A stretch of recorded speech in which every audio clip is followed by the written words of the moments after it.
Ah,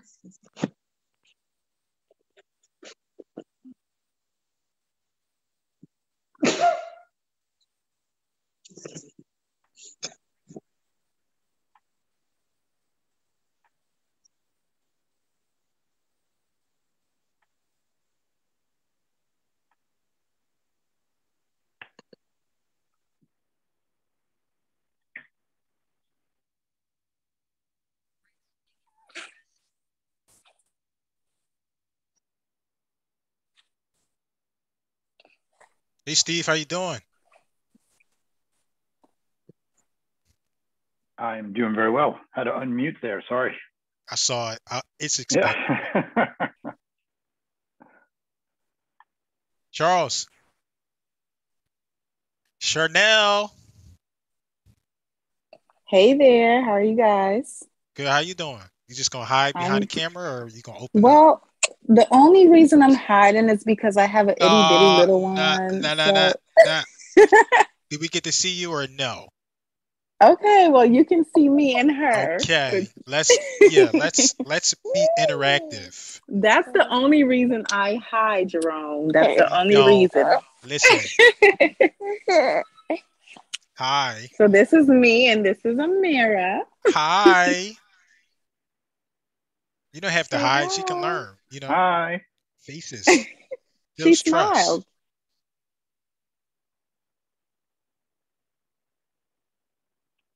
She's beautiful. Thank you. She's saying hi. No reason to hide.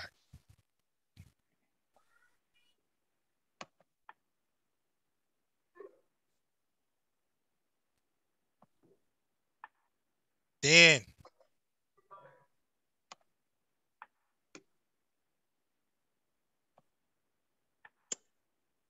Jerome. Good to see you, man. Good. Good to be seen. Good to be seen. Yeah, I wasn't getting that. I was not getting that link. I wanted to make sure. Okay. We got it. Yeah, wanted to make sure I didn't miss you guys. I had to get some coffee. You guys are some late nighters. Yeah. this is one of the late ones. Yeah. I had to check that time. Like, is that time right? Yeah. I usually forget how late it is until I get here. So I did the same thing. I had to double check the time. Yeah, I said, okay. I said, boy, they do it big down in Raleigh. Oh man. Boy, yeah, I'm still in the office. I probably should have went home, but it's all right. Charles, you there?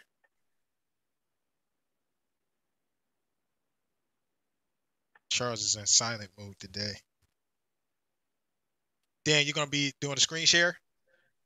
Yes, sir. Okay.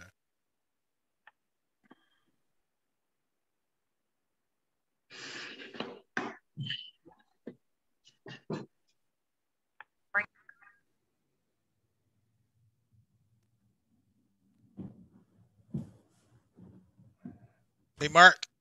Yes, sir. How you doing, Mark? I'm doing excellent. Have you talked to Charles? No. Okay. Is Charles going to do the opening? On the screen. Yeah, I see his name, but I haven't heard from him yet. Yeah, I haven't either, but I've just been focused on getting people here. I see quite a few people I've invited have shown up. So if everybody's paying attention, I expect we should get a good turnout. I mean, there were like 50 people who RSVP'd. But you know how people are about paying attention. It's funny to me. So, but while we're waiting on Charles, you could try texting him. Sometimes texting is a better way to reach him. He might be in the middle of something else. Here's what I suggest we do. We just get started. Has anybody been doing their introductions yet? No, we haven't started introductions yet. So what I want to do is Charles, he just texted me. He said, I'll be right back. I want to do introductions. Then we're going to do our presentation. Then we'll hand it over to Charles and he'll introduce our speaker and we'll proceed like normal. Great. Perfect. So. Okay. Go ahead, boss man. You're in charge. Haha. Who's that, me? Yeah, you're the boss man here. Well, I'm waiting for Charles. No, we don't need to wait on Charles. He's here. It's 7:30. We can get going.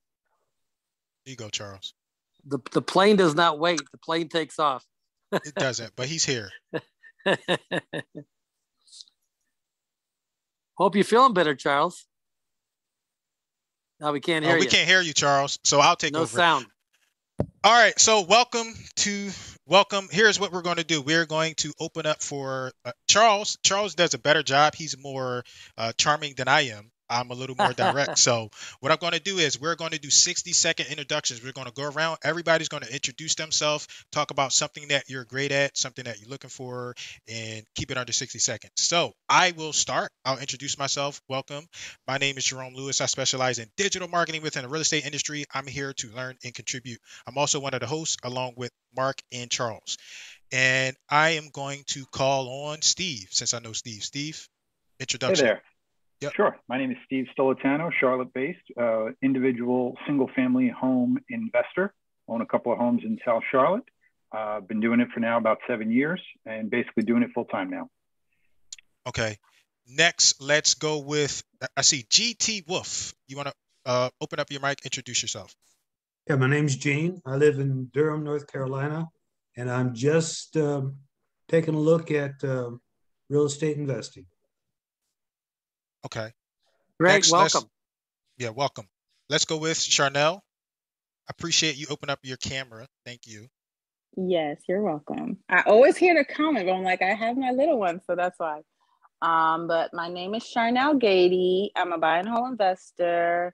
I have a couple buy and holds, but I definitely want to, increase my portfolio and network and educate myself. So that's why I'm here and excited to learn and get to know people.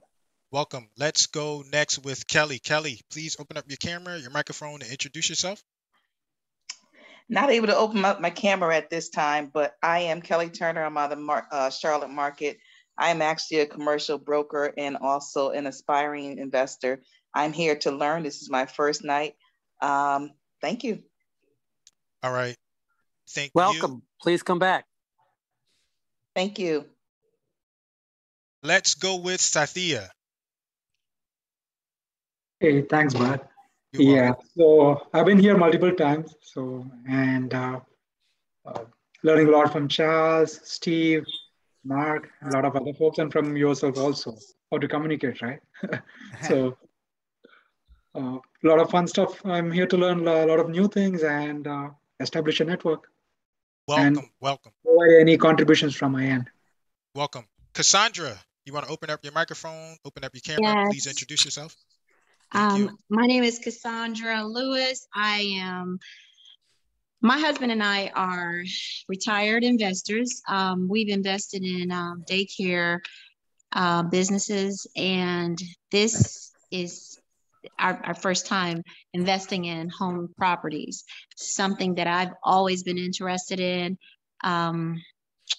I'm just here for the first time listening and seeing what I can grasp from you guys. And thank you for having me. You're welcome. I like your last name too. Cool. I like yours too. All right, let's go with Matthew. Matthew, you want to open up your mic? Please come back, Cassandra. Oh, hey everybody.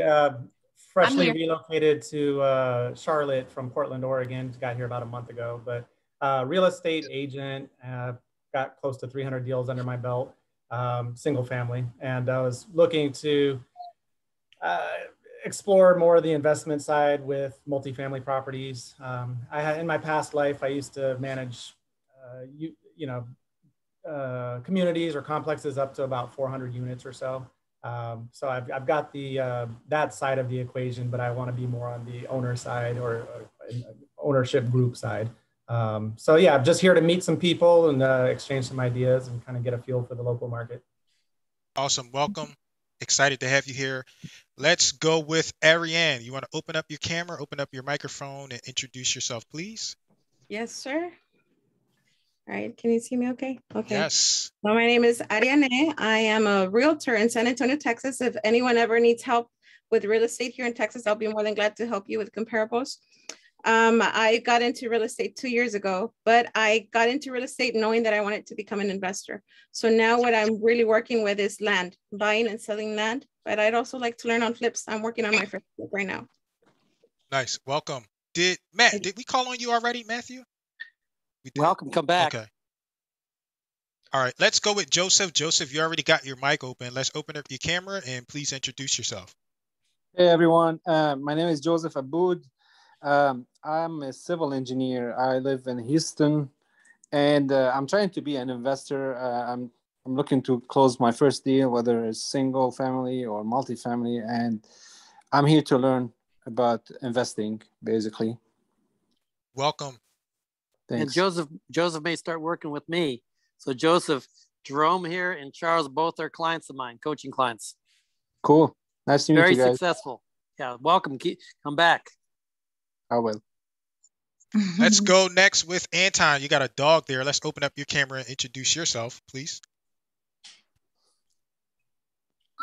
Hey, everyone. Sorry, I'm actually in Home Depot. I missed the very first question, but I'm guessing listening to other people answering, you're asking experience in real estate. I'm a newer investor. I used to be licensed in real estate up until moving recently from North Idaho to Kansas City area. And I've done about 20 real estate deals as a realtor, and I've done a couple of wholesale deals on my own, and I'm looking to quickly moving up into the multifamily passive income arena. Welcome. Next, we're going to go with Sandeep. Sandeep, please open up your mic, your camera, introduce yourself. Hey guys, Sandeep. I'm based in Charlotte, North Carolina. I'm a licensed broker. My background is I do IBM software pre-sales, and I've been doing real estate for almost 12, 13 years. I have like 100 plus units, mostly single families. I just started into commercial this year. So I own a small 60 unit commercial office space. Welcome back. Let's go with Cayenne. Please open up your camera, your microphone, introduce yourself. Hi everyone. My name is Kian Hong. I'm based here in the RTP area. I'm a new investor. Basically, I just acquired a small 4-unit multifamily apartment. So it's looking forward to learn a bit more in the the small to the larger multifamily side of things. So here to learn. Everyone. Welcome. Let's go now with Tamara White. Please open up your camera and your microphone and introduce yourself. Yes, my name is Tamara, and I have been a member of Meetup for quite some time, but I haven't attended a seminar in a while. And many years ago, I was involved in real estate investing and want to get back in. Okay, well, welcome. Just a piece of advice, that one of the great ways to connect and network with people is to show them your face. Just so you know. All right, I'll keep that in mind. Thank you. Yes. Next, let's go with Maurice. Maurice, please open up your microphone, introduce yourself and your camera.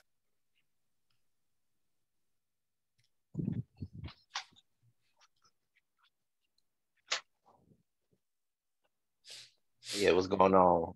I'm Maurice Price. Maurice? Welcome. I'm good. Thanks for having me. Maurice Price. I'm a licensed realtor here in Charlotte, and just want to learn more about distressed properties and everything. Welcome.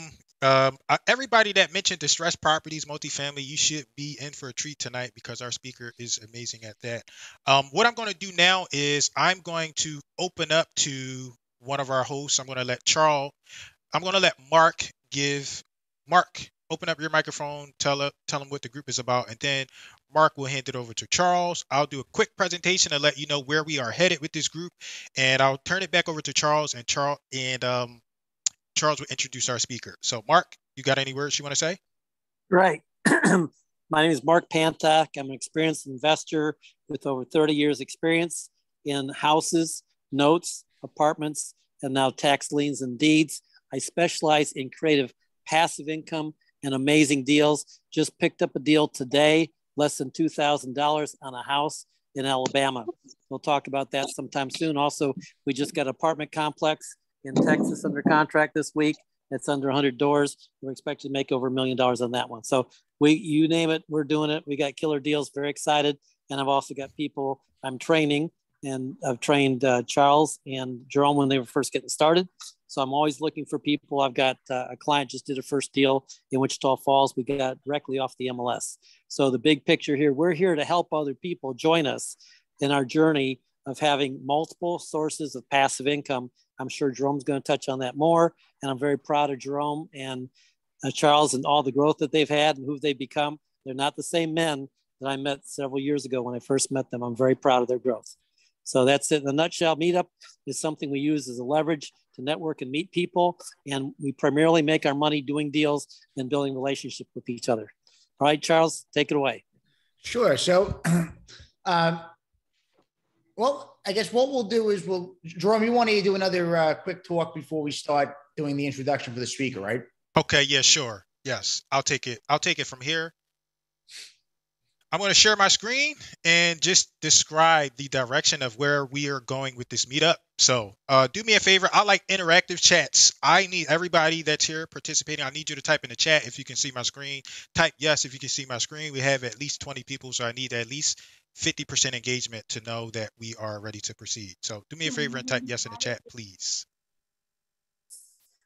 And then the validate.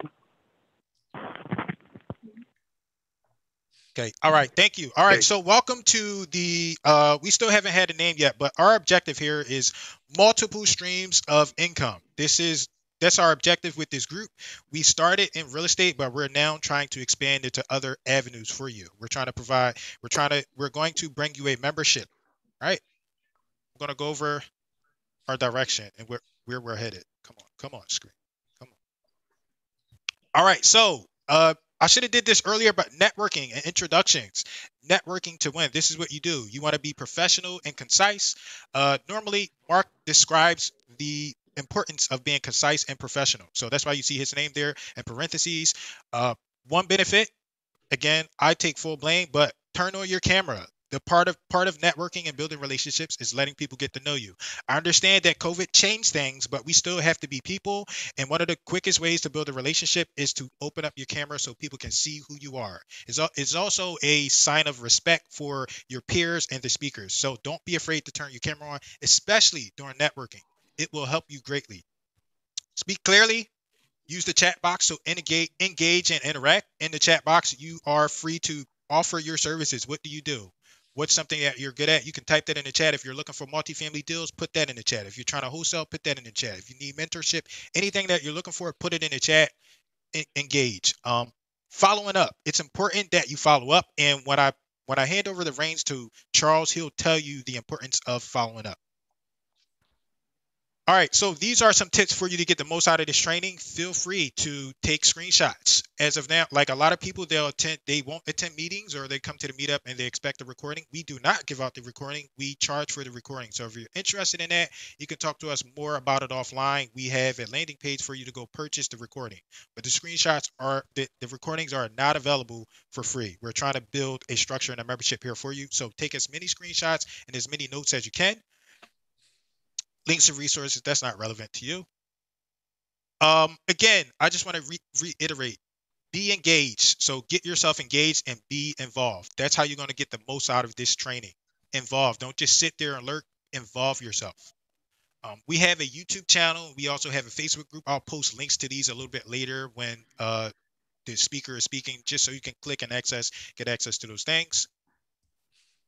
And again, this is our community. So the benefits for you is you get to mastermind with others. You get to meet us, talk with the speakers, talk with some of your peers. You get free training and free resources. We'll be posting some of this stuff in those groups.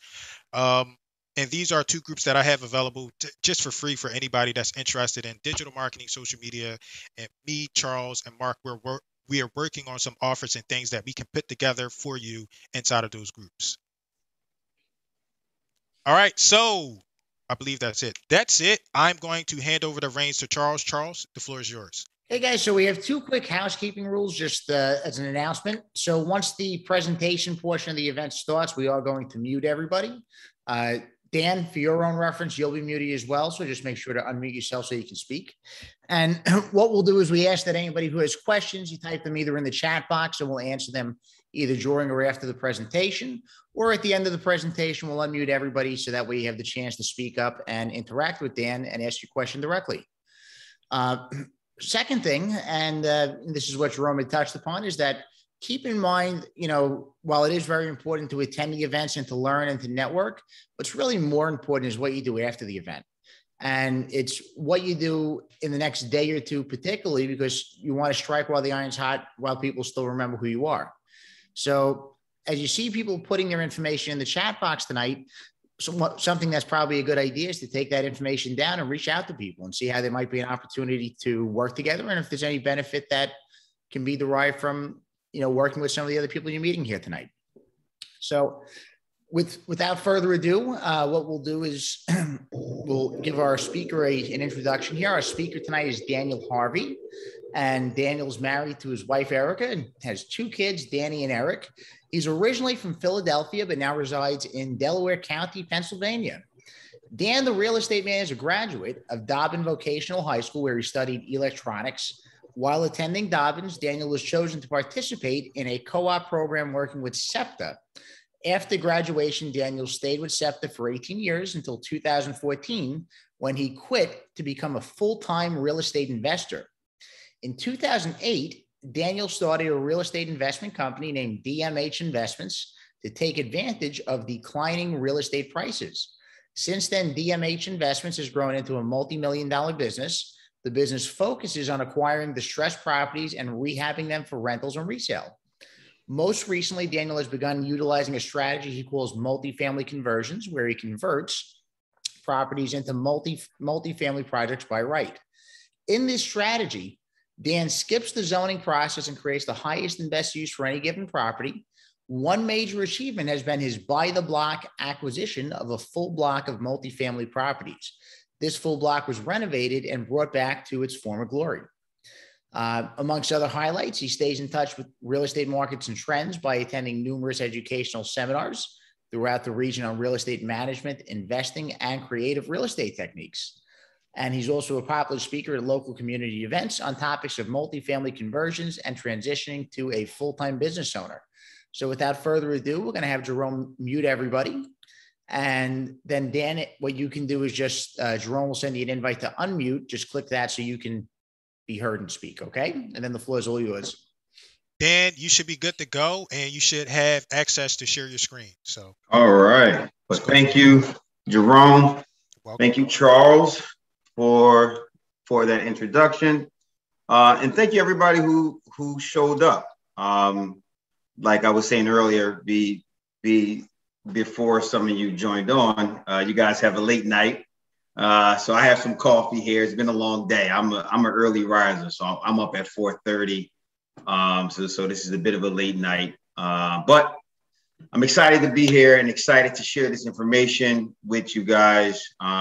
Just show you what I'm doing here in the Philly market, and give you guys some ideas of some possible strategies that you may be able to utilize in some other markets as well.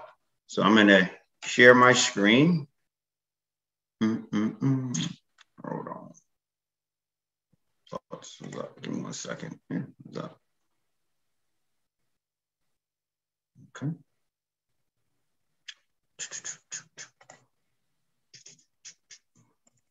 Here we go. All right.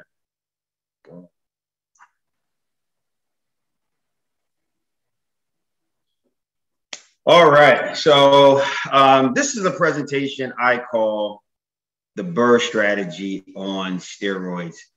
I jokingly say I was going to use myself as the guy in the picture, but I didn't want to appear like a narcissist, so just chose somebody else.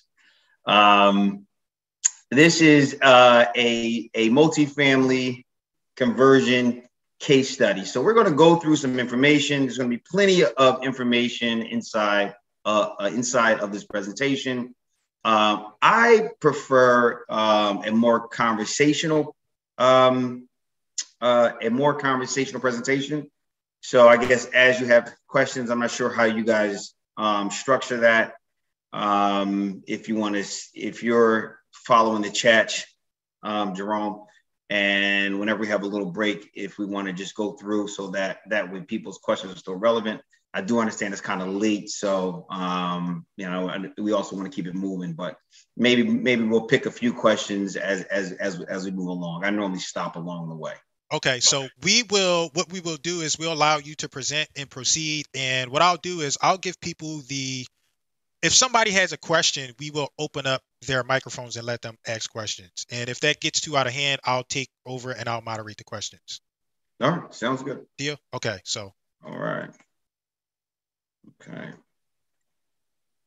All right, so you know, this is the age of social media. So for everybody who wants to follow me on social media, on Facebook, it's Dan the Real Estate Man. On Instagram, it's Dan the Real Estate Man 1. And my website is www.dantherealestateman.biz. That's www.dantherealestateman.biz. Guess you can see the pattern there. So if you guys want to follow me, I'm always doing videos about my current projects, tips, mindset videos. So jump on, follow me. You know, I'll follow you guys back, and you know, we can learn some things.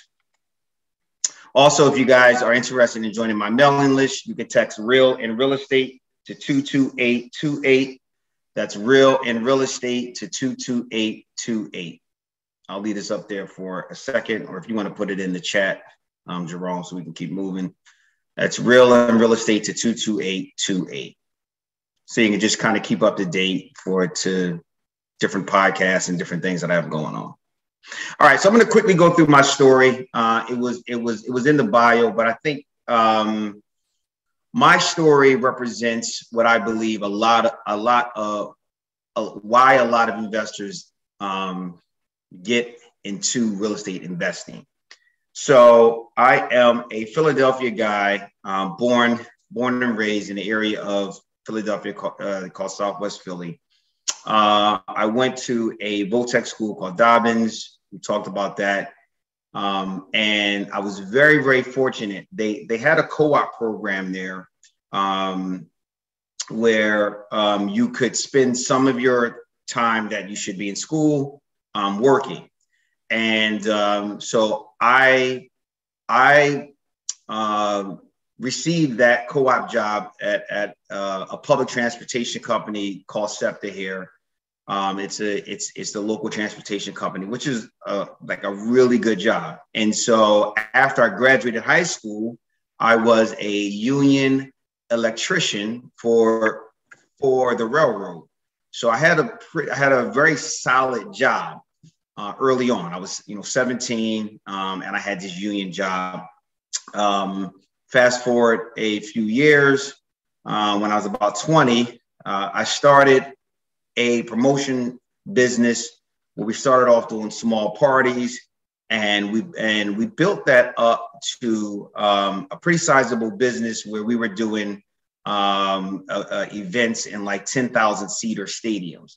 Actually, that's how I thought I would become wealthy. And for anybody who knows, I thought I would be the next like Alan Heyman, right? I thought I was going to be doing really big concerts, and that was going to be my path to wealth.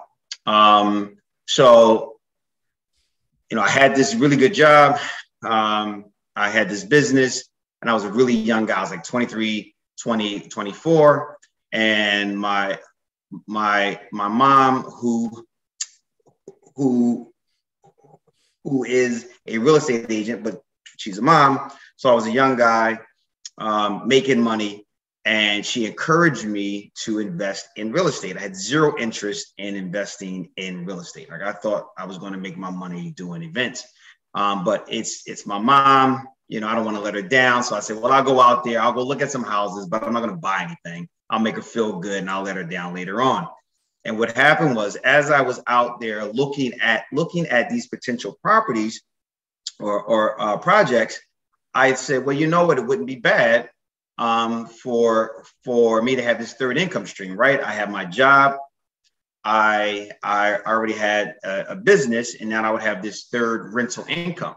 And so I ended up purchasing a bank-owned duplex with a very, very simple strategy at the time. I wasn't doing what you guys are doing now. I wasn't in any real estate groups, but strategy was extremely simple. I had about $25,000 cash, and the property cost $20,000. So I said, well, that works. And so I bought the property.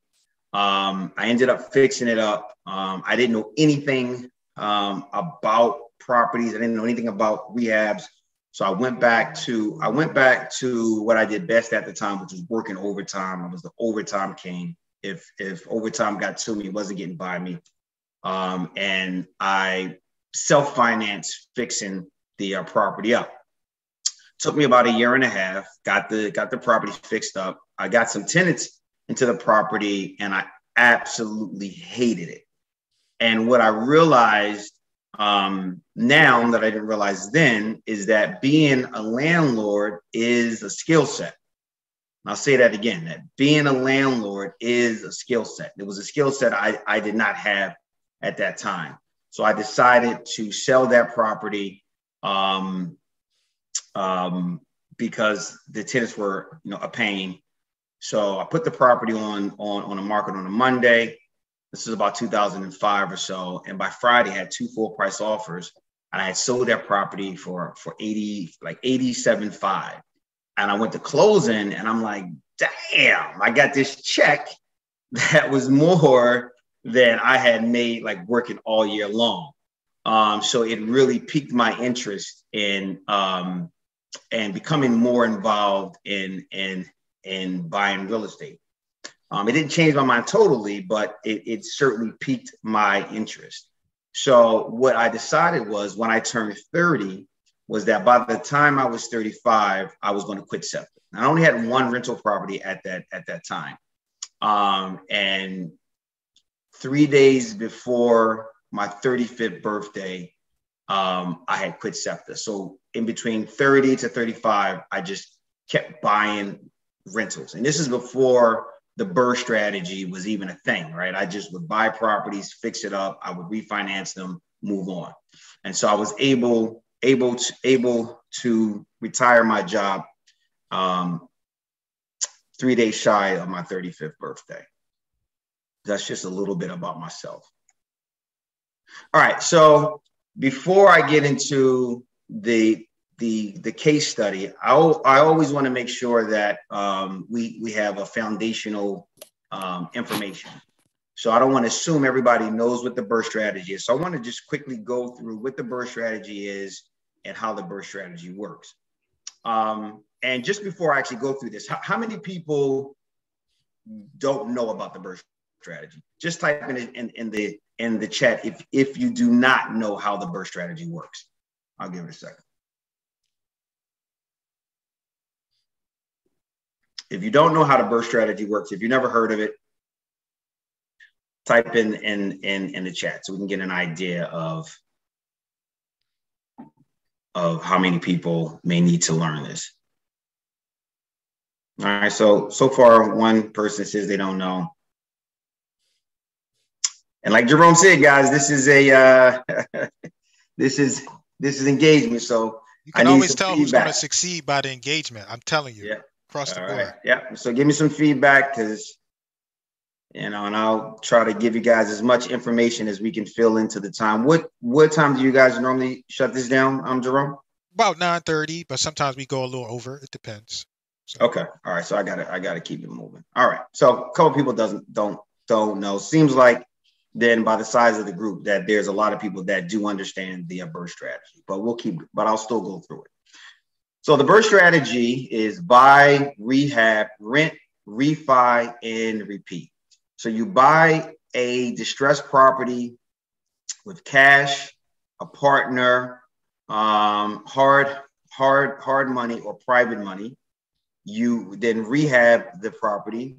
So, and that's to get the property rent ready. So you force appreciation. And what forced appreciation means is you bringing that property up to the value that it should have been absent of any distress.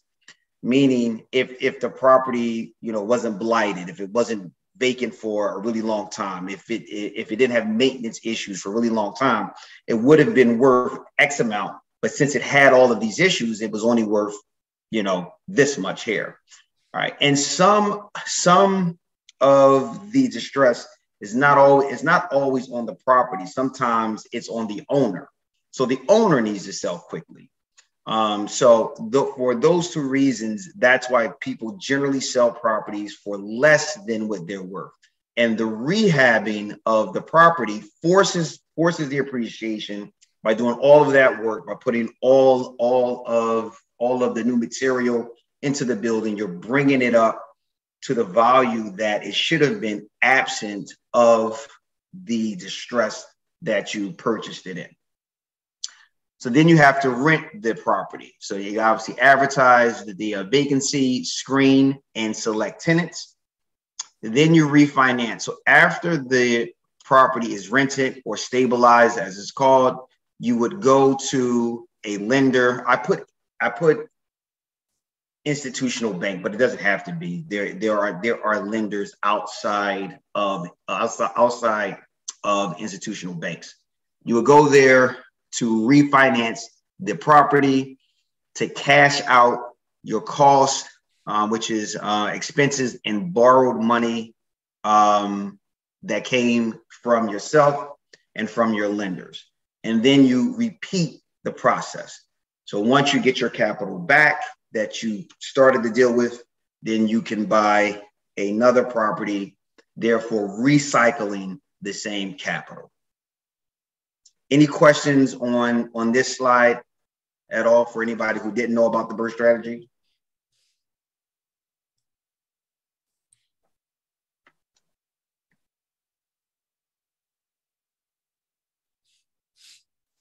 All right, then we'll keep it moving.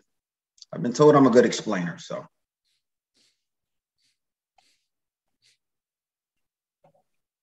There we go. All right, so evaluation formula. Every good strategy needs a really good formula. So what formula do you use in determining if a property is a good prospect? Well, you use what's called the MAL strategy, which is maximum allowable offer, which is the ARV, which is the after repair value times 70% minus the repairs on the property. That equals your max offer on the property. And the idea of that is that you are going to be able to refinance this property with your end lender for 75 to 80% of the ARV. So if you're all in at 70% and you can refinance at 75 to 80%, that's how you're able to recapture your cost, because you're refinancing more capital than you have into the deal. And I would add an extra 5% to this formula to capture your finance costs, right? Because your money, generally speaking, unless you're self-financing it, costs money, and then you have holding costs. So a really quick example is if the after repair value of a property is $100,000, then your offer on that property would be $70,000, right? So that's 70% of the after repair value.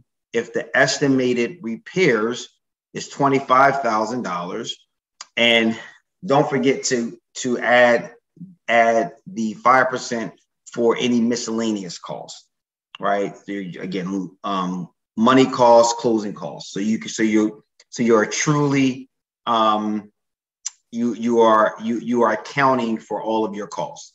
So your maximum allowable offer, given these numbers here, would be $40,000 to $45,000, and I would start around $35,000 as my offer on this property so that I could execute the BRRRR strategy. All right. Guess no questions so far. Keep going. Okay, so challenges with, it says multifamily BRRRR, but really any BRRRR strategy. Here are some challenges when it comes to the BRRRR strategy that I feel people don't generally talk about. It's a really widely known strategy. Hence, when I asked earlier how many people have not heard of the BRRRR strategy, only 2 people spoke up and said, I've not heard of it, right? And so when you have more people chasing the same strategy, what generally happens is it's going to cause the cost of those properties to go up, right? So as more people learn about the BRRRR strategy, that's sort of the low-hanging fruit of most newer investors. So most newer investors, or even seasoned investors, using the same strategy, they're going to be going after the same deals. And what happens is those deals start to go up because you have more money chasing the same deal, right? There's basic economics. When it comes to multifamily, you have rise in multifamily costs because there's even limited. There's less multifamily property. So if you're trying to execute this BRRRR strategy on a multifamily property, it becomes even more difficult because there's less multifamily properties than there are single family properties. So again, you have the problem where you have more people that's using this BRRRR strategy, chasing an even smaller class of properties, right? Which means rising prices, which is going to mean less equity, being the difference between what you owe on the property and what the property is worth.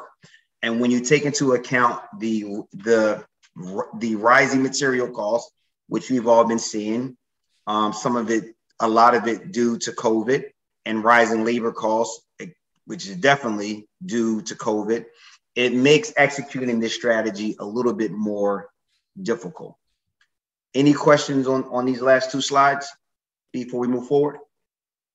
You mind going back a slide?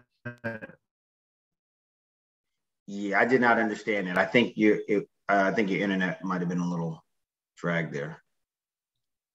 Yeah, just proceed, and we will let him open up his microphone a little bit later. Okay. There is a question, but I think it's more appropriate for when we open up towards the end. So. All right. Okay. Cool. All right. So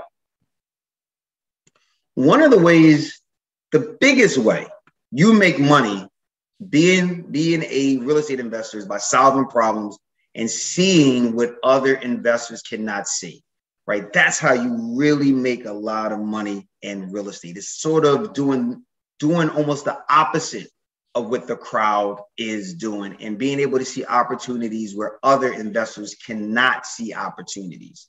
So what if you could see a multifamily property before it became one? Well, Philadelphia is one of the only cities, and I've actually since doing this presentation, I've learned of a few others. I believe that California just passed a bill allowing this, where certain zoning classifications, and I would be interested if in North Carolina, I heard somebody say Texas, if they have these opportunities there, where certain zoning classifications allow you to build multifamilies by right.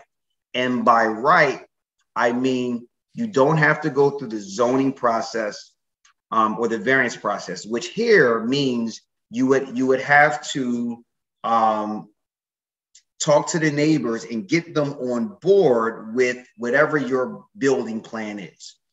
And after you get the neighbors on board, then you have to then speak to what's called speak to neighborhood associations or civic associations to get those groups on board with your project.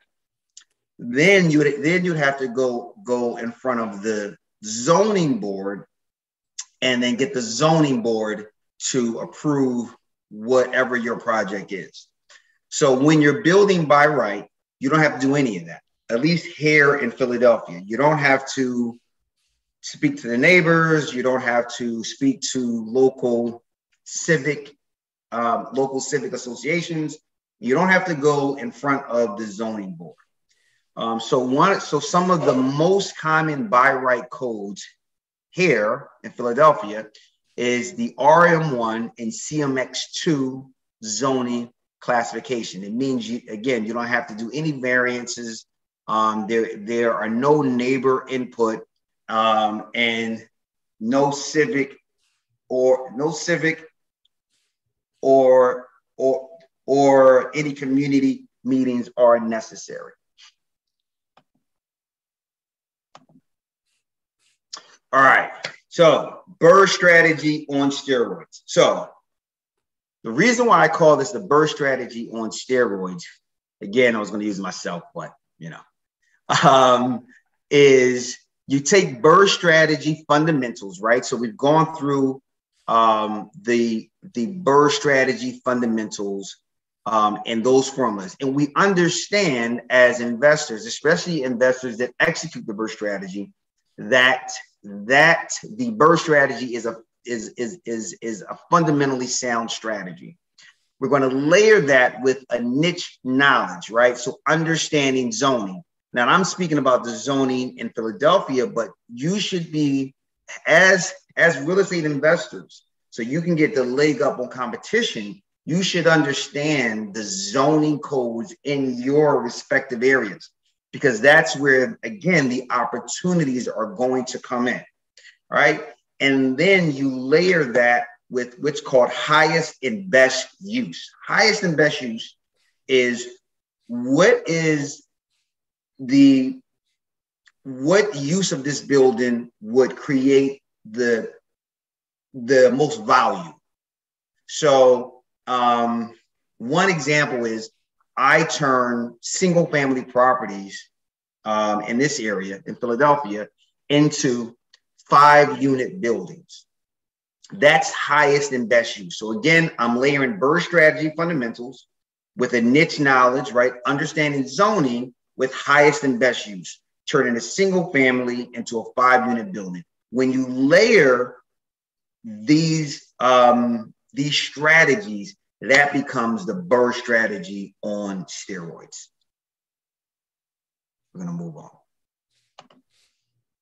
So I love case studies, right? So this is a 6-unit conversion property that I did about 2 years ago.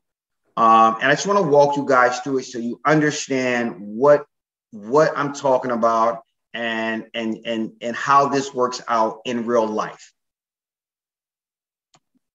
All right, so this building here I purchased as a 6-unit. I purchased as a mixed building, which is CMX2. So like I told you guys, CMX2 here is one of the zoning classifications that allows you to build multifamily buildings by right. And it does have a retail component to it. It's a commercial mixed use zoning designation. And as a bit of a backstory, this building here is a building that I purchased off of a seller that I had purchased from previously. And one quick bit that I want to share with you guys is when you're buying from sellers, you want to create a rapport with them. So when I purchased I purchased a triplex from the seller. It was an older investor who was slowly getting out of the business. He was selling properties like one by one. And he had mentioned to me that he owned the other building. It's on the same block. It's like 3 doors up from the triplex that I had purchased. He mentioned that he owned the building. He wasn't ready to sell the building yet. And so what I did was stayed in contact with the seller. It took about maybe like a year or a year or two, but after following, I just check in every once in a while. Hey, you know, how are things going? You know, you still thinking about selling this property? And eventually, one of the times I called him, he was ready to sell, and I was able to purchase the property. So you want to build that rapport. You definitely want to find out if the sellers that you're buying properties off of have other properties, and you want to continue to follow up. The follow-up is extremely, extremely important. So when I purchased the property, it already had 2 apartments and 1 large commercial space. And the commercial space was probably roughly about, I don't know, about 3,000 square feet. And it was on a residential street. So on that street, there wouldn't be a retail tenant who would want a space that large. It wouldn't make sense, right? So if it was on, if this property was located in a much more commercial area, I might not have gone through the process of doing the conversion, because I might have found a retail tenant who might have wanted that much space. But on this residential street, it wouldn't make sense for somebody to have a space that large.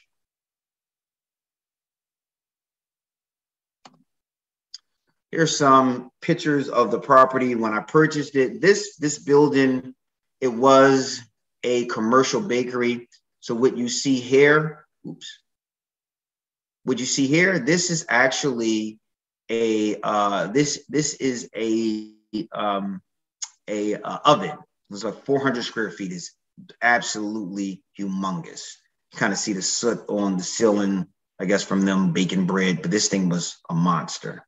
We actually had to cut this up to actually get this out the building. I'm not sure how they got this in the building, actually.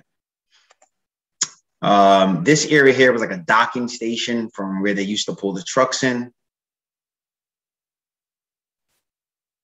This was the original office space here for their business. This is just a closer up picture of the commercial oven. Some more bakery stuff. Okay, so let's go over the project by the numbers. I was able to purchase this property for $70,000. So let's stop there for 1 second. I was able to purchase this property for $70,000 because the property, the existing 2 apartments were not in really good shape at all. He was not really keeping up the property well. And then it had this, again, this large commercial space that was not appealing to most investors. So if you are an investor that again is not looking at this property with this niche eye, you would be like, well, I don't know what to do with this large commercial space. And so that's why I was able to get this property at a really discounted price, right? So we talked about that in the previous slides. We talked about forced appreciation. So this is how I was able to get this property at such a discounted amount. It was a CMX2 property. The rehab on this property, which mostly was for the first floor, I did update the apartments upstairs, but most of this $250,000 went to the conversion of the first floor from one large commercial space to turning it into 3 apartments and 1 commercial space. So that large space I turned into 2 2-bedroom apartments, 1 studio apartment, and 1 commercial space. After I fixed the property up, now due to forced appreciation, this property appraised at $630,000. So again, I picked up the property for $70,000. I forced the appreciation by putting $250,000 of work into the building, right? So I'm in it for $320,000, and the property appraised for $630,000. And it had gross rents of, at the time, it's going up now to $5,735. So just for transparency, here's what this is. This is the HUD from when I purchased the properties. My company, DMH Investments, we purchased this property for $70,000. You can see this was November 29th of 2016. And this is the appraisal, September 17th, 2019, $630,000. Right. So you're talking about, you know, that's an extreme growth in value by any metrics. So here are some of the highlights here. So my all-in cost of this multifamily conversion case study, all in, right? Purchase, rehab, money cost was about $50,000 of, I'm sorry, was about 50% of the ARV.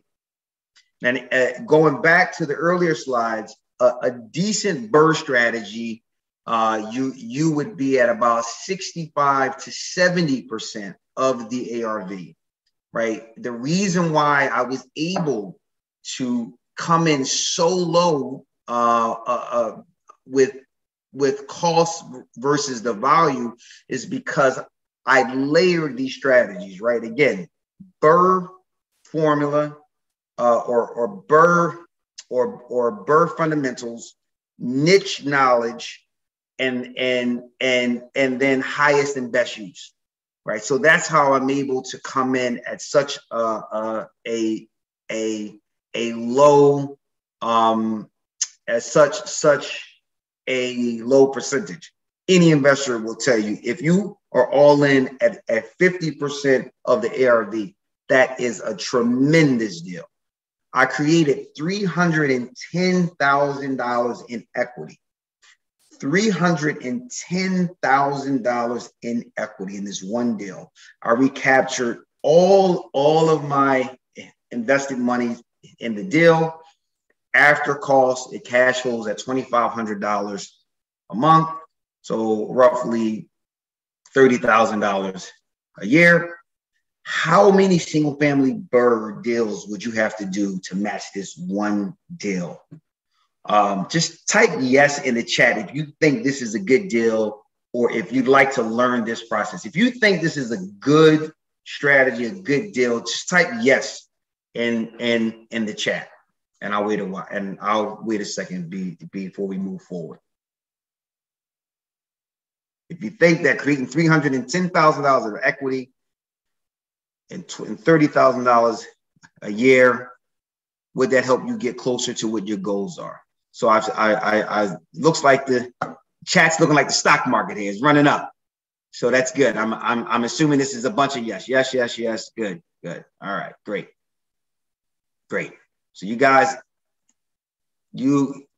understand what an excellent deal looks like. So I'm going to move forward a little bit. So here are some of the after pictures of this project. So you guys saw was just a complete open space.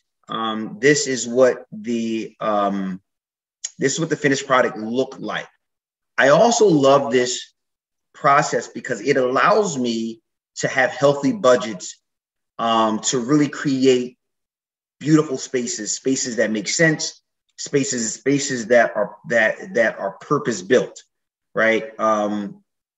So, and this is that office space that you guys saw earlier here. That's what we did was kind of close it off, like right behind where that old office was, and then we created all the apartments, like all the apartments are now behind that first commercial space. The building was really interesting. I actually own a 6-unit building that is directly next to this. and they're very long buildings, and each apartment has their own private entrance on the side. So it's a really cool building. All right, so this is just about a boot camp. I'm not having a boot camp now. This is just in the presentation, so I'll go through it. I do host a multifamily conversion $1 million boot camp where I teach people how to do exactly what I just showed you guys. So again, for anybody, I don't know if Jerome put the real and real estate in the chat. If you guys want to follow me so that you know when I have an upcoming boot camp, you can definitely follow me there, and you'll get the emails, and you know, you can see if it's a good fit for what you're trying to get to. Close this. Oops. So just really quickly, what we go over in this boot camp, you will get the exact strategies that I'm using right now. You get hands-on training and walking through live projects. So I walk you through live deals that I'm doing right now, right? You get a seven module booklet where I go over how to analyze zoning, how to analyze deals quickly, which is where most investors get stuck. I teach you about financing, how to find money, private money, hard money, how to joint venture correctly. We talk about how to rehab projects, which is really important. These are large rehabs. And then I teach you, and this is really important, how to think like the bank. So that is the refinance module. How to underwrite the deal like the bank so that you know on the front end that this deal makes sense for the loan that you will need on the back end so that you can recapture all of your costs. And again, we go through my live project on a van tour. This is a 2-day boot camp. It is extremely informative. We go over the nuts and bolts of this whole process. I give copies of all the documents I use in my business, everything from contractors to how I work with contractors to how I structure my private money deals. You get all that and much more. So again, for everybody that's interested and following me and getting on my email list, you can text Real in Real Estate to 22828. That's Real in Real Estate to 22828. And we can go through some questions. All right, thanks, Dan. I'm going to thank you. I appreciate that presentation. And the first question that we had, I'm going to give a little feedback on that question too, is like me, like in this business, like Mark was my first ever like real estate mentor. And then Dan, like I don't really consider you a mentor, but you definitely gave me guidance. You're one of the first people that I met. I went out to RIA groups. Everybody here should know what a RIA group is. But Mark said, go out to your RIA group and go meet some people, talk with some people. Dan, you were one of the first people that I talked with. One thing that I learned, Mark taught me, is to understand that we can't be good at everything. And sometimes it's okay to stay in your lane. That being said, we had a question, and the reason why I laid that out is because I want to frame the question around this. I want to give a little bit of insight. So our first question that came in was, I don't know where it's at exactly, but the question was, will this work in other markets? And before you answer that, Dan, I want to give feedback to everybody here. This is a virtual meeting. This is a virtual event. And sometimes something that I've realized in this space is sometimes we as real estate investors, we go out and we try to do the entire business and try to be good at everything and become a master of none. So I learned early on that I'm good at what I'm good at, and I generally try to stick to that and partner up with other people. So, and one of the reasons I mentioned that, like I've sent Dan some referrals. People are like, "Hey, Jerome, I want to get involved. I want to do this stuff," and I'm not at that place where I'm doing like multifamily, construction type deals. I'm like, hey, I got this person that I can refer you to or refer out to you. That being said, Dan, could you give some feedback on will this work in other markets? What's your perspective on that? Sure. So when they say, will this work? Will it work exactly like how I'm doing it here in Philadelphia? I don't know, because I don't know your local zoning codes. But here is what you take away from this. Learn your local zoning codes. That's where you can get the upper hand on other investors. Because if all you're doing is doing what everybody else is doing, it's going to become more crowded, right? It may become more difficult. So the more niche of a strategy that you can create, even if it's not exactly what I'm doing here, it's the idea of, okay, how can I figure out how to create a different lane for myself? Like, how can I do something that other investors are not doing? So just as a quick example, like I said, a lot of people are doing a BRRRR strategy, and people are having a tough time finding deals. People ask me all the time, how are you still finding deals? Because I'm not even looking at those deals that you guys are doing. And if I'm looking at a house, I'm looking at it from a totally different perspective. And so that frees me up, right? That allows me to find more deals and not move with the crowd. Perfect. I want to ask you, I think you kind of said it already, but this is something that I wanted to ask.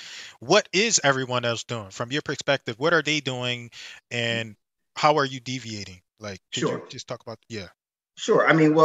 By far, the lowest hanging fruit is the BRRRR strategy, right? So you buy it, you find a single family property, you fix a single family property up, you raise the value, you then rent the property out, and then you go to some lender and then you refinance, right? Again, there's nothing wrong with that strategy. It's a proven strategy. But what happens is it's the low hanging fruit. It's what everybody's teaching. So you're getting more people are learning that strategy, going out, trying to use that strategy, looking at the same deals, right? Rather it's from wholesalers, or if it's off of the MLS, which is going to be extremely difficult now. If you're a newer investor, you probably don't have a deep off market reservoir of deals. You're kind of looking at the deals like you're like 9 to 5 in it, which is great. And then you're looking at deals on the side. Well, so is everybody else. They're probably looking at the same deals. And so it's going to become more difficult. So it's sort of, I believe you should figure out a way to find something a little bit more niche, so that you can open up, again, a bigger lane, but just for yourself. Okay. So we have a question from Matthew. Matthew asks a lot of well thought out questions. So this is it says, using your ARV and Mayo strategy, how many offers at your initial offer amount do you typically make before you actually land the deal? And do you find being aggressive like that burns bridges with any sellers? So I think you talked about it in your presentation, but you don't really have competition, right? So interestingly, it's a very good question. It's actually the opposite of what you think it is, Matt. Actually, that particular seller he wanted $80,000. You guys saw all of. I'm sorry, I got a fly that's been in my office all day attacking me. He's still attacking me. It's like me. We're like enemies at this point. He wanted $80,000. There was all of that commercial equipment that I showed you guys in there. And this is where, again, when you're talking to sellers, you have to ask questions. Well, what are you going to do with that? He's like, he's like, well, I got to get rid of it. It's going to cost me about $10,000. And I could tell how he said it. He really didn't want to do it. And I said, well, listen, how about I pay you $70,000 and then I get rid of it, right? Because he was going to pay $10,000 anyway. And it cost me like $6,000, $7,000 to get somebody to cut up. It's like, there was like a $3,000, $4,000 savings. But that's not even the point. The point is I took a headache away from this. I took a headache away from the seller. So we have to have conversations with sellers. Now, back to your question. I'm able to offer more because think about what I'm saying. When most investors are looking at single family properties, they can only comp it to a single family property. That's their ARV, right? I'm looking at a single family property and I'm seeing a 4-unit, a 5-unit. I'm seeing a different ARV. A lot of times I can actually pay more than the other investors because they don't have they can only look at it one way. You can do really well in real estate when you have more tools in your tool belt. So you're able to look at one deal, but see it a bunch of different ways. Now, if it makes sense to do it as a BRRRR and you're still doing single family BRRRRs, great. But if it doesn't, and it does make sense at that price point to do it as a duplex, triplex, 4-unit, whatever it is, then now you have a different way that you can underwrite the deal. So I'm actually generally able to pay more for deals, not less. Thank you. So I'm going to ask this question and I'm going to ask one more. Then anybody that has any questions, I'm going to try to allow them to open up their microphone and ask you directly. So This first question is, because I want to know too, in Philly, do you even have to provide additional parking or anything of that sort when you convert a single family to a multifamily? Great question. So again, this is where having this information is very helpful. So on certain zoning classifications, you have to provide parking per so many dwelling units. The RM1 and CMX2 zoning classifications, you do not. So right now, I am in the process of building a 44-unit ground up property. I did not have to provide any parking. I did, but I didn't have to. So again, it's about becoming an expert in the zoning classifications in your area, right? Or if you want to do Philadelphia, fine. I'm here. But in your area, learn what that looks like because that's what's going to give you that competitive edge over other investors. Okay, so this question I want to ask because it's relevant to life, period. It's also relevant to some of what Charles talked about and following up. It's another question from Matthew. It says, if follow-up is extremely important, do you have a system we can replicate to keep in contact, or did you rely more on chance encounters and good conversation? I'm sorry, what was he talking about? Follow-up. So Matt, actually, let's do that now. Matt, do you want to open up your microphone and clarify that question? Sure. You mentioned that staying in touch with certain people was extremely important. And so I was wondering if you had a system for making sure that you stay on top of all these contacts that you need to, or was it simply you run into them on the street and you chat them up? No, it was very purposeful. So I am not, and I've never been, a volume buyer. I'm not interested in doing that. That's not knocking anybody else's system. So I don't have to keep track of a bunch of people. So there's maybe 3 or 4 sellers that I bought properties off of in the past that have multiple properties. Every few months, I'll just give them a call. Hey, how's things going? But if you have a large system, so I used to have a wholesale business and we had a whole CRM and we had things then yes, I did that. But for my business, I didn't really need that because I wasn't like a volume buyer. I'm more of, I like to look at myself as more as like a sniper, right? I have a very narrow field of what I'm going to buy. Most things I'm not even looking at. And so I'm not making a bunch of offers. Generally, when I make an offer, I get the property because nobody else is even making that offer.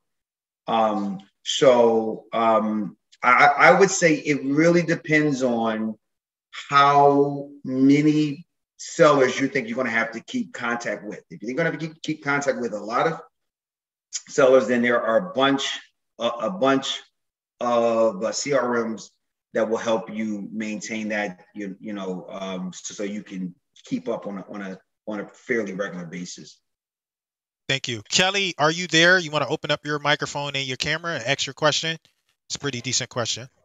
Yes, I'm sorry, I can't open up my camera right now. Please forgive me. The next time I will. All right. I see your face, Jerome. I guess you get it next time. I promise I will. All right. But the question is, would you encourage investors to seek and, of course, deal with commercial brokers simply because they're actively researching deals and they're always coming across, obviously, sellers. And then, of course, those sellers are also buying. So there's a lot of off-market deals. And so partnering with a commercial broker, would you suggest or encourage that for investors? Absolutely. I mean, just for your market knowledge, it makes absolute sense. If you're getting into the commercial space, that's the space I live in. So it's a different beast than purely residential, and residential being 1 to 4 units. If you're going to get, if you're going to become involved in the commercial space, that is almost like the wild, wild west of real estate, right? So there's this expectation that you have experience and you know what you're doing. So there's not, they don't have it's not the same protections as a residential deal. And so absolutely having a local broker who knows the lay of the land, who knows the sellers, who know how much the going cap rates are, how much you can rent out or lease out at retail space, it's worth its weight in gold. Absolutely.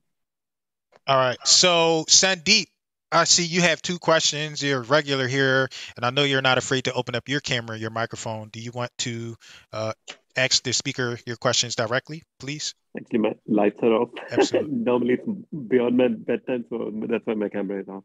So my 2 questions are, what do you do in the current market? I mean, I generally do real estate in residential. Recently, I started in commercial, but I mean, what are you doing in current market where the margins are so tight? Yeah, so my margins are still the same. Again, when you say in the commercial market, would have to be a little bit more clearer about what it is that you're talking about, because the commercial market is so vast. If you're buying existing multifamily properties, I'm not buying existing multifamily properties. I'm buying buildings that I've bought warehouses, I bought churches, and then I will convert them into a commercial deal. So that's where my competitive edge comes in. First of all, a lot of investors don't want to do that much work, right? They don't want to do that. They don't want to do that much construction. There is a lot of construction. There's no way to sugarcoat that. But I'm also able to create the product that I want. Now, if you're talking about simply buying existing buildings, that's going to be tight, right? Because there's a lot of money floating around looking for a place, to live. So my answer would be continue to don't get comfortable in your existing strategy. So I've been doing this for a while.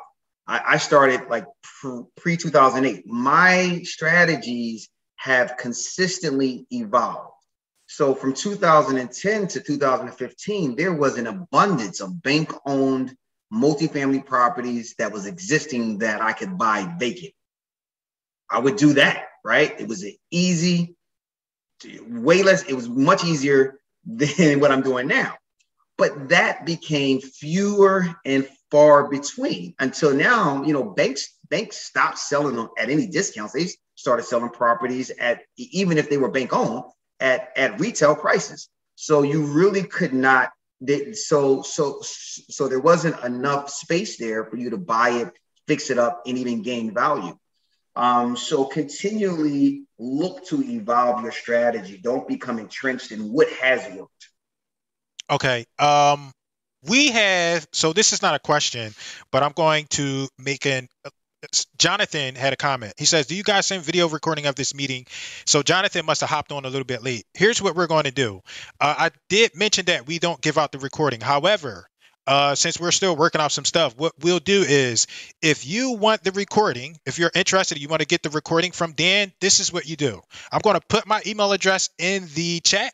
And if you provide some honest feedback on this presentation, we will send you a recording. So anybody that's interested in a recording, send us feedback on the presentation, send us a testimonial feedback on the presentation, and we'll send you the recording. So that's fair.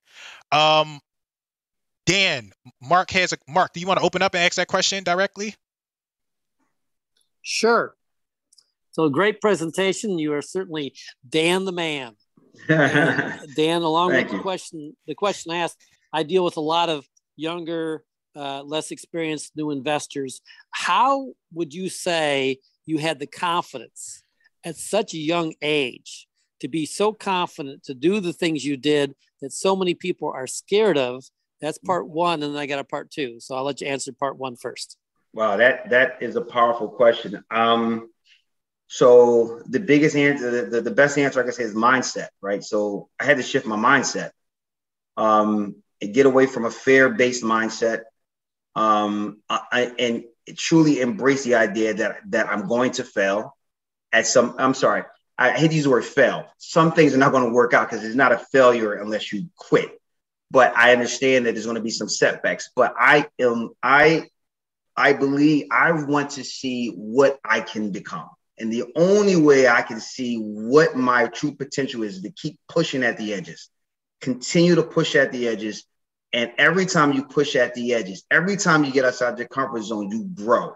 And not just financially, you grow as a person. You grow more through the adversity. As many of you already know, it's not so much the wins, it's the losses that stretch you and grow you. So that's where I am. And I've taken some hits, and I realized, guess what? I'm still here. Like I didn't disappear into failure land. It happens. It's a part of the process. I truly recommend for anybody just in life, don't sit in your comfort zone. It's the worst place you want to be, is to be on your deathbed and say, man, I played it safe the whole way. Like, that would be tragic, I think. Excellent. Excellent. Yeah, the part two is, with all the construction that you've been involved with, have you gone ahead and created your own construction company where instead of hiring others, you actually own the company and then you got the additional profit margin? And along with that, did you go ahead and become a licensed GC? And what are the pros and cons of venturing in? Because again, there are so many hats to wear, and part of the thing is building the right team and staying in your lane and deciding what your strengths are. And can you speak to that, which is a combination? Sure. So yes, I think you can put on too many hats. So right now, I'm not looking to be a GC. I'm to start a construction company. We de facto have a construction company, but how it works is, I hire subs. I have a project manager and I have a construction manager on my team. That's to oversee our projects. There's also a liability aspect you have to keep in mind, because if you're the GC, technically you're on the hook if something happens. So you just have to really consider, what do you want? And this is most important. This is the number one thing I think about in everything that I do. What's my quality of life? I don't care if I make another $1 million if I'm stressed the heck out. Like every day I'm like, it doesn't matter. It doesn't matter to me. To somebody else, it may matter. But so that's the number one thing I think about. Is this going to cause me more stress? I didn't quit my job so I could be stressed out. So the structure I have now works for me. As my business grows, maybe that might change. But for right now, I have a project manager and I have a construction manager, and they oversee the day-to-day of my projects, which leaves me open to focus on making more money, which is what, again, I encourage investors to do. Don't get stuck in the bricks. A lot of investors make the mistake of thinking that the bricks is not where the money is. The bricks is just a vehicle. Finding lenders, finding partners, and creating relationships, networking. That's where the opportunities are. If you're focused on those bricks, you're not seeing the whole picture. And I see people do it all the time. Like you said, wearing all these hats because they think that's what's going to make them money. Where in reality, it's all the sort of higher level, I guess, actions or jobs, which is going to really, that's what's going to make you money. So higher level thinking and decisions. Go ahead, John. Yes, absolutely. Yep. So I think you already addressed this question, Dan, but it says, by creating your own lane, do you find that you are still having to deal with multiple offer scenarios where you are competing for a property? No, very rarely. So that for a couple of reasons. Number one, again, a lot of investors don't have the same vision and knowledge that I have about these particular projects. So for instance, like I purchased a building that I'm going through this process with now. I bought it off of another investor. He bought a big corner property that had CMX2 zoning. He didn't know what to do with it, and he sold it to me. And then when he saw I turned into a 5-unit building, he's like, I didn't even know I could do that, right? And so, no, not really. And like I said, I'm not a volume buyer. So I'm very particular about what it is that I'm looking for. I'm moving into the ground up space. But even with my understanding of zoning, which I'm encouraging you guys to do in your respective areas, I understand which pieces of land to buy, which is how I'm able to build this 44-unit building without having to go through any variance, right? Without having to go to the zoning board.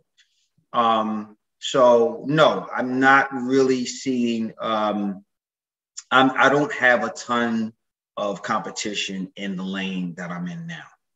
Okay. And one more follow-up question to that. MLS, do you use the MLS or most of your stuff off market?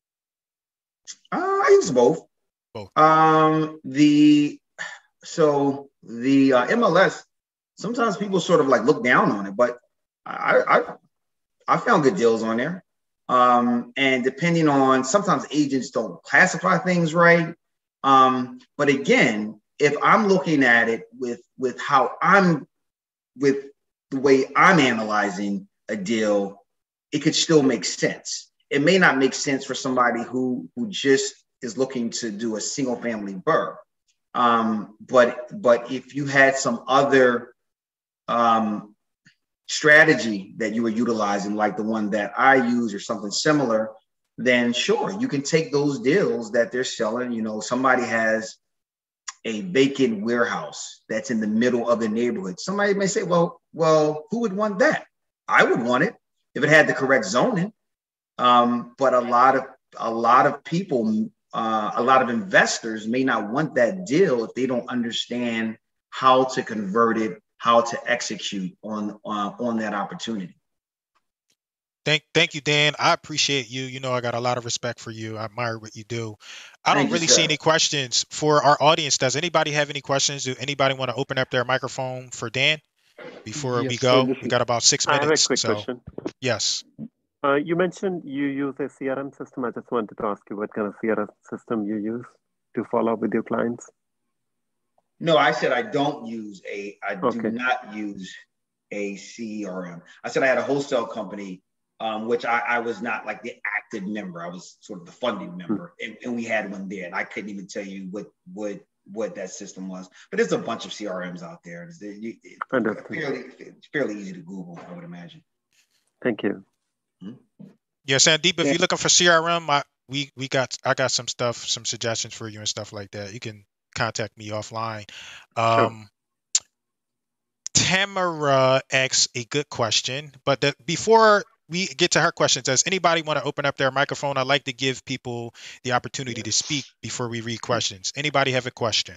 Yeah, Jerome, Steve Stoltano. Hey, Steve, go for it. Dan, two quick, easy questions. How many deals do you typically do in a year?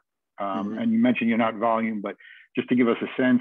And then have you found any deals at 4:30 a.m. when you're getting up? Just what are you doing in that early morning hours that that's helping your business out? Yeah, that's a great question. So it depends. So I would say, so this year I was a lot less active.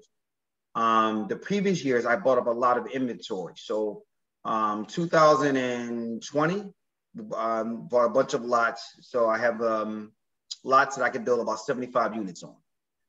And then I bought some buildings that I'm just finishing up this year with the idea that next year I'm going to start executing on the ground ups. So I may not buy any properties at all next year.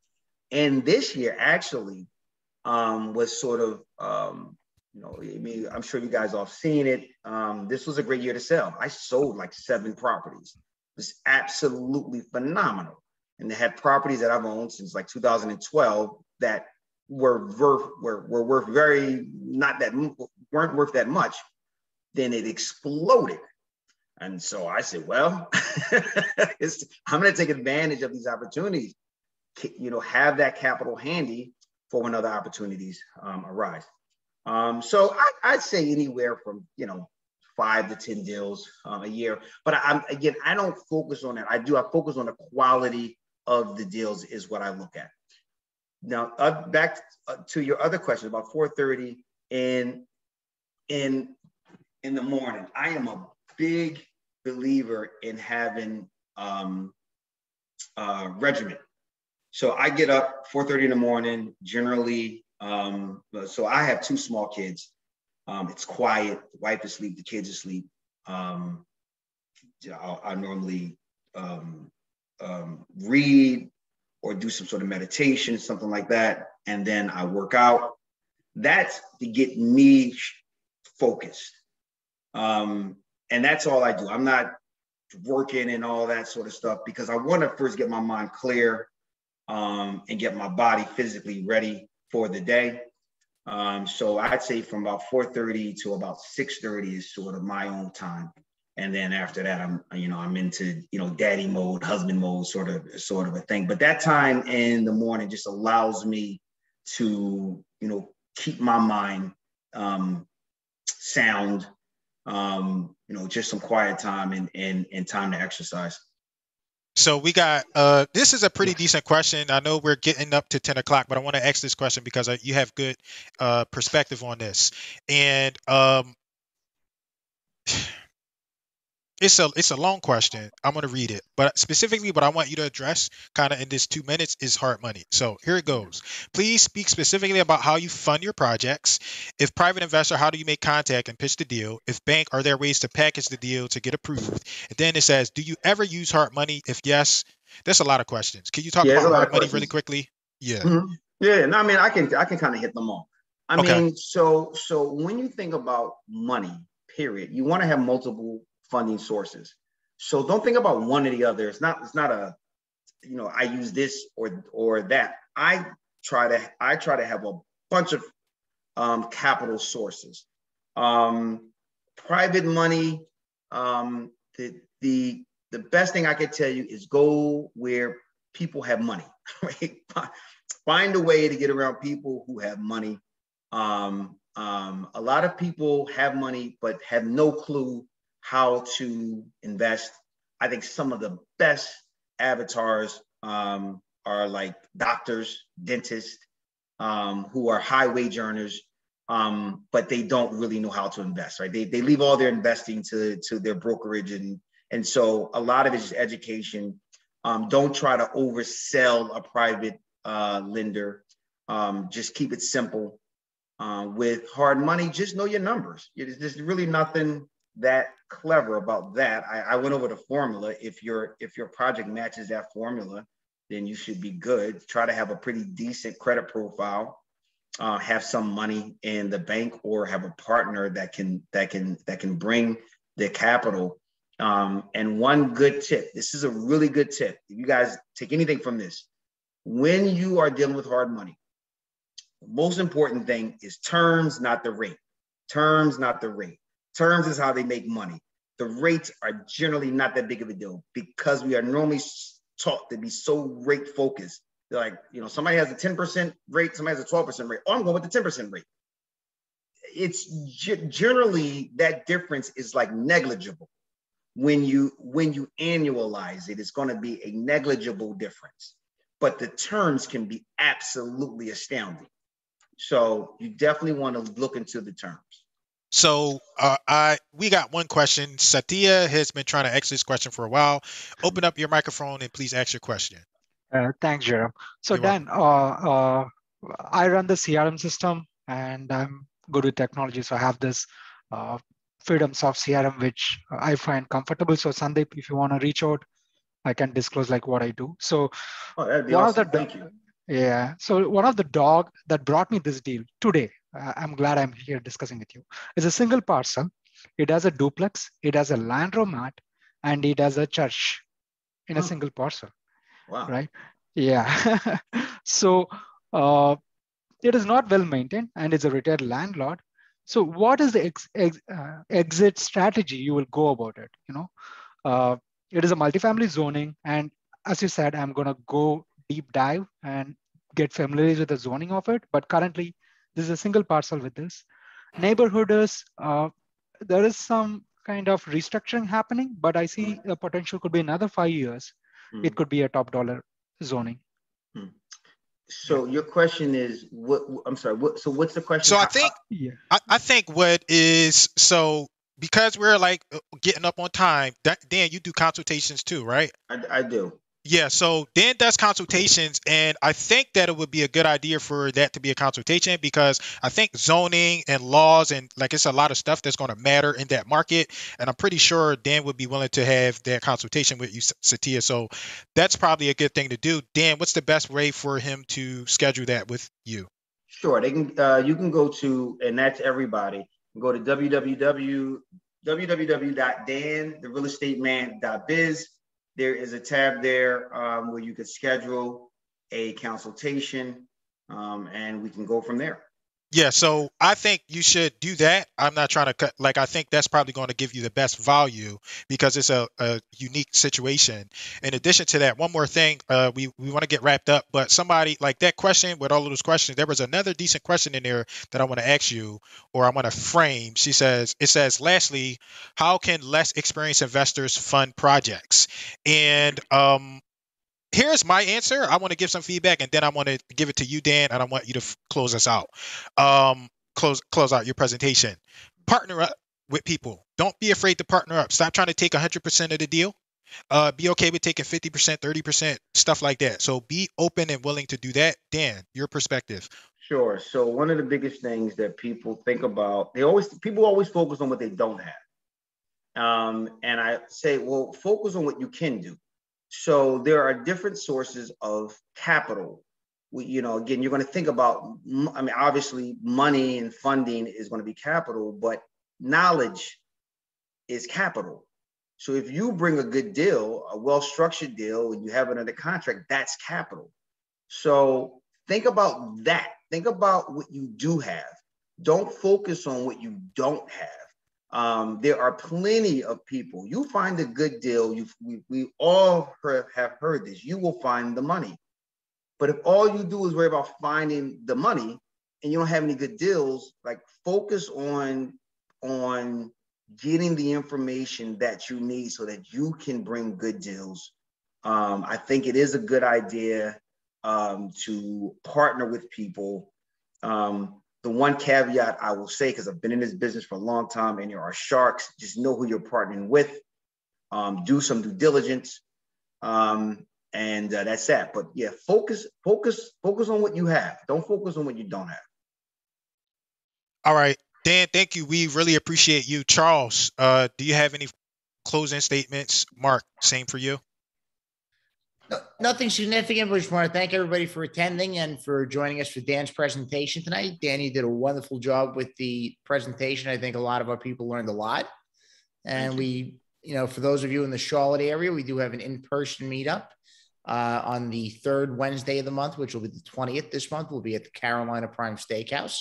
So for those of you local to Charlotte, we hope that you come out and join us. Thank you.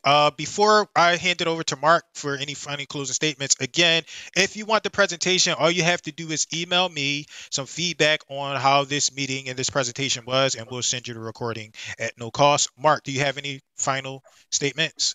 Yes, 2 or 3 things quickly. Number one, thank you for doing a great job as a moderator tonight, Jerome. I thought you did an excellent job.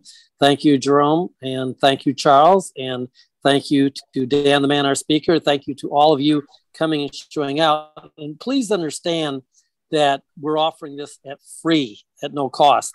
And with that, what we're doing is we have an expense with our meetup groups. Part of the thing we're working to do is get more people to pay attention.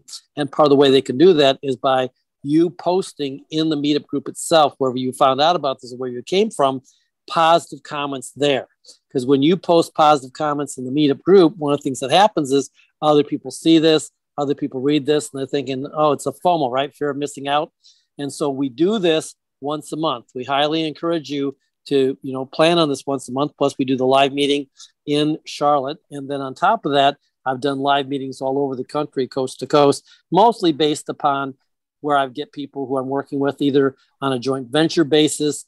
Somehow they get investment capital or deals or I'm right now I've got a client in Montana and I'm working in Texas. I'm working in Alabama. I'm going to be working deals. I got North Carolina, Florida. So I've got certain select markets I really like working on, something in New Mexico as well. So basically the biggest mistake that people make is they hesitate, and they hesitate to show up.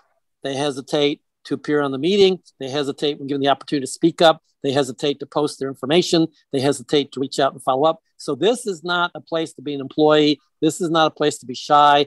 You have to work on the mindset to overcome your fears and your hesitation. You have to reach out to people. You have to talk to people, and you want to build those relationships before you need them. When you go to a little stranger, you've never been part of a deal, it's like, you right for today is the opportunity to start building those relationships. And these are the kind of things exactly what I told Jerome and Charles when I was coaching them, and the large reason of why they are what they are today.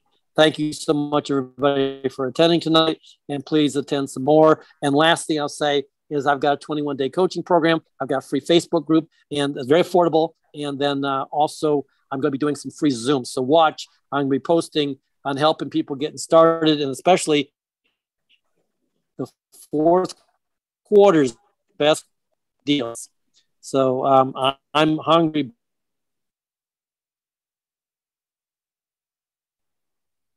Back to you, Joe. All right. Thank you, Mark. We really appreciate you. Again, anybody that wants that presentation, all you got to do is email us some feedback and we'll get it over to you. Again, Dan, thank you so much for being here. Do you have anything you want to close out for before we wrap it up? Or no, I want to thank you guys again for having me. Again, if you guys want to follow me on social media, on Facebook, it's Dan, the Real Estate Man.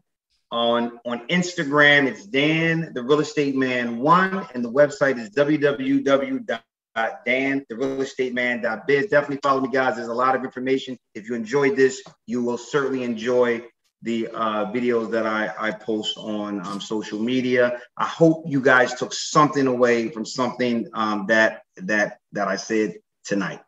And in case y'all ain't know, Dan is the man. Thank you, sir.